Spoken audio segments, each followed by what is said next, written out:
एक तू सच्चा, तेरा नाम सच्चा। हे पार ब्रह्म परमेश्वर, तू सच्चा है, तेरा नाम सच्चा है। कण कण में समाये उस ज्योति रूप परमात्मा का अपने शरीर के भीतर हम ध्यान करें। सीधे होके बैठें, कमर गर्दन मस्तक को सीधा रखें, हाथों की तर्जनी उंगली और अंगूठे को मिला के रखें, आंखों को बंद करें। बंद आंखों से मस्तक में ब्रह्म ज्योति को देखें। उसी ज्योति में से उठते हुए नाद गुंजार को सुने। आती जाती हुई सांस पर ध्यान दें। गहरी शांति का अनुभव करें।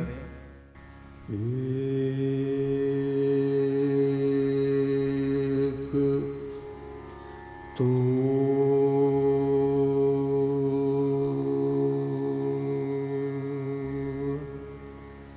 सच्चा,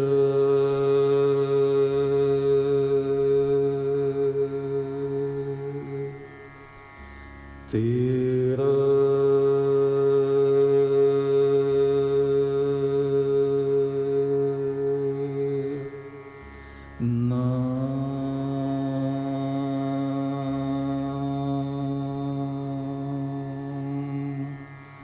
सच्चा,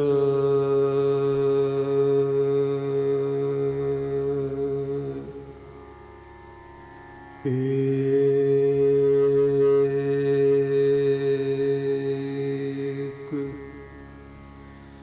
तो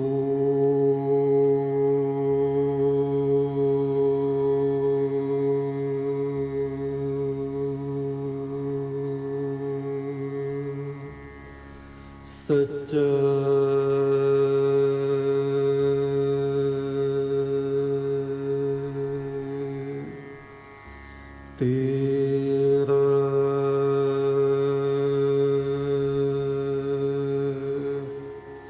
तेरा नाम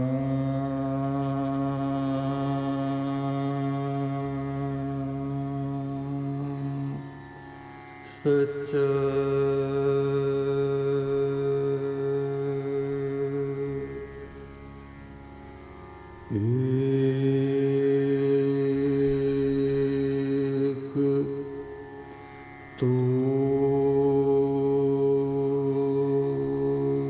एक तो सच्चा,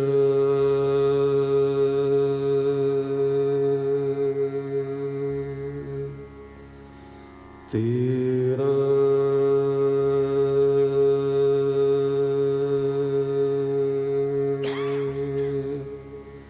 नाम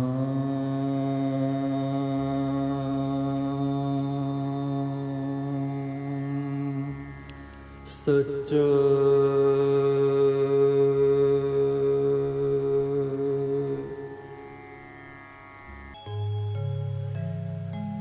एक तू सच्चा, तेरा नाम सच्चा।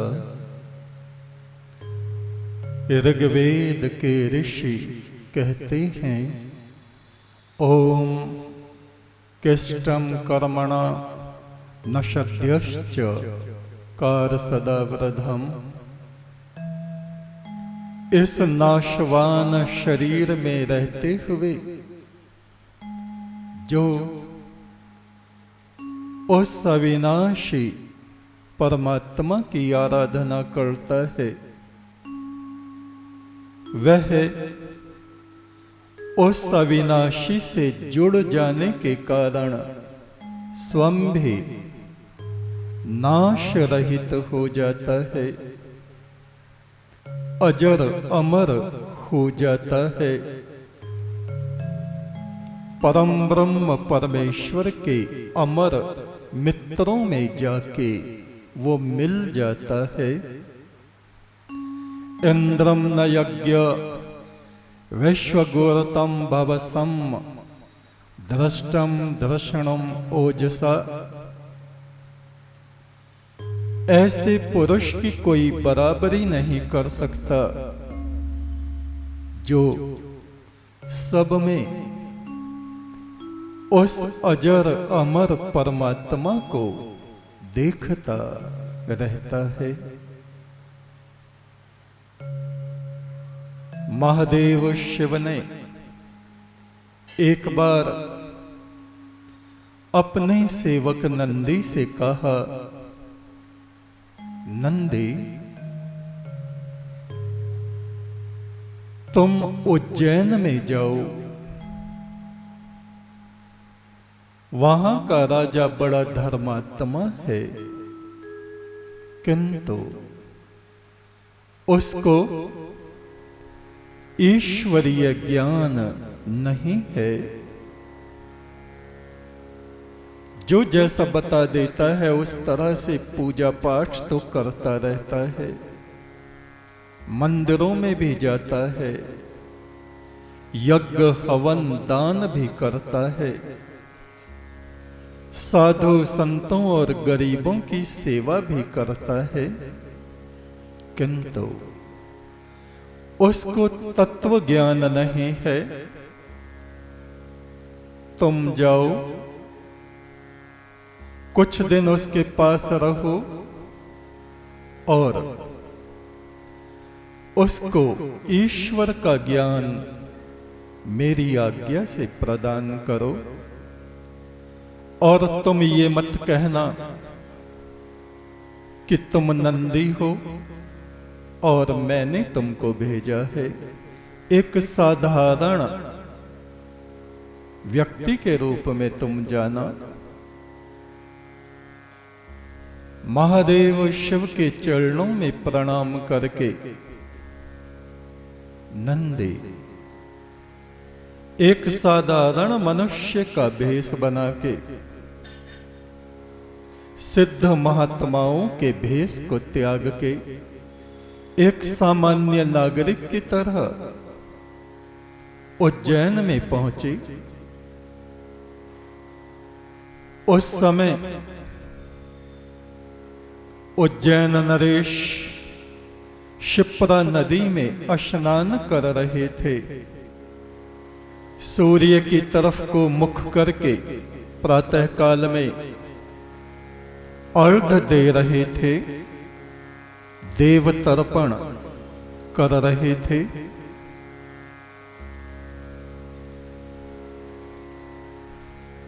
नंदी साधारण रूप में वो भी स्नान करने के लिए जल में उतर गए और राजा के निकट ही खड़े होके उसी की तरह सूर्य को अर्घ देने लगे। राजा को बड़ा अटपटा लगा। मेरे राज्य का एक सामान्य नागरिक मेरे निकट खड़ा होके पूजा कर रहा है। राजा ने कहा, क्या तुम जानते नहीं कि मैं राजा हूं? नंदी मौन रहे। राजा ने फिर से कहा। नंदी ने कहा, हे राजा, साधक पुरुषों को अधिक बोलना नहीं चाहिए। वार्तालाप करने से और व्यर्थ की बातें करने से मनुष्य का तेज क्षय हो जाता है। राजा ने कहा, तुम मुझको उपदेश दे रहे हो? नंदी ने कहा, नहीं, जो उचित है वो ही कह रहा हूं। तुम्हारे भीतर क्रोध की किरणें उत्पन्न हो रही हैं। क्रोध मनुष्य की बुद्धि को नष्ट कर डालता है। तुम एक धर्मात्मा व्यक्ति हो राजा। तुमको चाहिए कि शांत आत्मा बनकर सबके भीतर उस परम ब्रह्म को देखो। कोई ज्ञानी हो, अज्ञानी हो, मूर्ख हो, किसी दूसरे धर्म का हो, किसी से द्वेष न करो। पूजा पद्धति संसार में अनेक है, किंतु यदि मनुष्य अपने पंथ के अनुसार भरसक प्रयत्न करे और उसकी आत्मा यदि उस ईश्वर से मिलने के लिए व्याकुलता पूर्वक प्रयत्न करे तो अवश्य ही उसको परम ब्रह्म का दर्शन जीते जी हो सकता है। राजा ने कहा, क्या मुझको भी दर्शन हो सकता है? नंदी ने कहा, निश्चय ही हो सकता है। आप मेरा हाथ पकड़िए। राजा ने उसका हाथ पकड़ा और नंदी उसको जल के भीतर नीचे ले गई। बहुत नीचे, बहुत नीचे, बहुत नीचे पाताल में ले गए। वहां क्या देखते हैं? जल में शेषनाग, शेषनाग के ऊपर विष्णु और वो एक पत्थर की प्रतिमा जैसी लग रही है।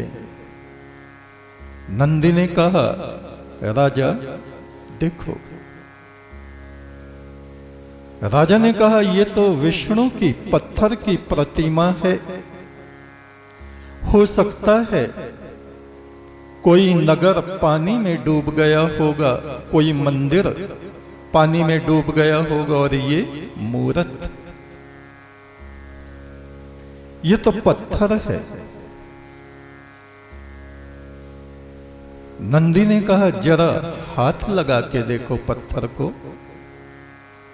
जैसे ही राजा ने हाथ लगाया, विष्णु के हाथ से हाथ राजा का टकराया और देखा वो तो मनुष्य जैसा, जैसा उसका अपना शरीर है वैसा ही शरीर विष्णु का है। राजा घबरा गया, भयभीत हो गया। शेषनाग को हाथ लगाया, वो पत्थर नहीं, साक्षात शेषनाग। राजा अचरज से मौन रह गया, कुछ कह नहीं पाया। नंदी ने कहा, अच्छी तरह देख लो, कहो तो इन विष्णु से तुम्हारी बात करा दो। नंदी ने विष्णु को प्रणाम किया, कहा, प्रभु ये उज्जैन नरेश हैं, इनको आप आशीर्वाद दीजिए। विष्णु ने आंखें खोली, कहा, राजा मैं जानता हूं तुम एक धर्मात्मा राजा हो, किंतु ये जो साधु है, ये जो व्यक्ति तुम्हारे साथ है, ये तुमको ईश्वर का ज्ञान कराने के लिए परम ब्रह्म ने तुम्हारे निकट भेजा है।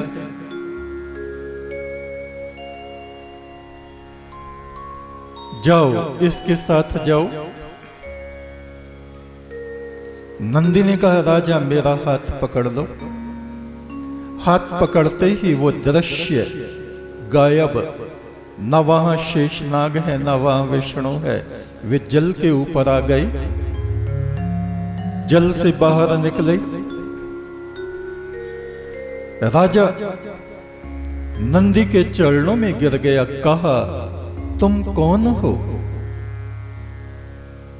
नंदी ने कहा, यह गोपनीय विषय है, मैं कौन हूं, किंतु तुम्हारा ऐसा समय आया है